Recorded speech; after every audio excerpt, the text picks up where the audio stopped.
A person asked the Sheikh Ibn Uthaymeen that a man, he had willed a house to one of his two sons. What is the ruling on that? So the Sheikh, he replied that what happens is the willing is not allowed except for people that are not mentioned in the Quran. Because in the Quran, what happens, you have what's called the fara'id, the obligatory inheritance, and it's given the proportion that's given to these relatives.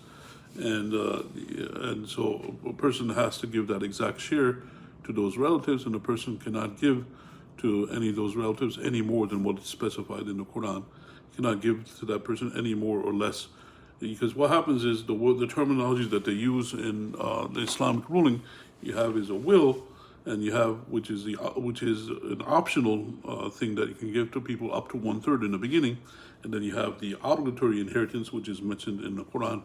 So what happens? The people that are in the obligatory inheritance, they get that particular share, and a person cannot give them more, or they cannot give them less according to what's mentioned in the Quran.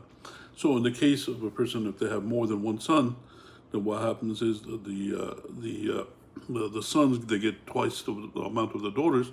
So if he only had two sons, then they get and no other relatives, and they get half and half.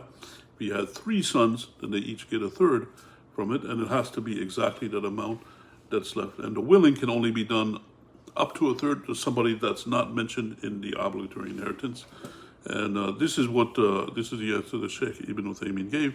And he also mentioned that if a person, they have several children, they have to be equal and not be partial to one child over the other, because that's not just, that's the other thing that Sheikh mentioned. And Allah subhanahu wa ta'ala knows best.